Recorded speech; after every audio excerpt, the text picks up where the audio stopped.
Thank you అన్న. Evidences అన్నీ ఉన్నాయి.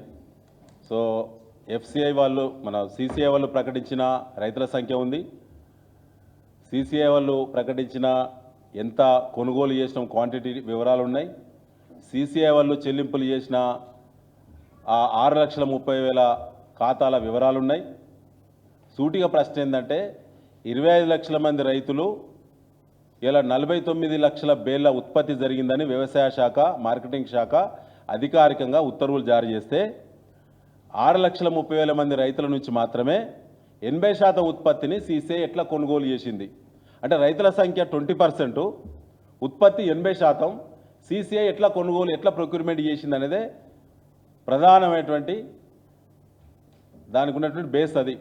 సో దానికి సమానం సూటిగా కాంగ్రెస్ పార్టీ చెప్పదు, ప్రభుత్వం చెప్పదు, తప్పిసుక తిరుగుతుంది.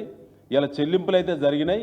ఈ వేల కోట్ల రూపాయలు ఖచ్చితంగా రైతుల ఖాతాలో ఖచ్చితంగా జమ కావాలంటే సిట్టింగ్ జడ్జి చేత విచారణ చేయాలి, బాధ్యులను దోషులను శిక్షించాలి. రైతులకు రావాల్సిన మద్దతు ధర మధ్యలో బ్రోకర్లు ట్రేడర్లు ఎవరైతే పొందిందో ఆ డబ్బును తిరిగి వెంటనే రెవెన్యూ రికవరీ యాక్ట్ ద్వారా తిరిగి చెల్లింపులన్నీ కూడా రైతుల ఖాతాలో జమ చేయాలని చెప్పి బీఆర్ఎస్ పార్టీ డిమాండ్ చేస్తుంది. Thank you.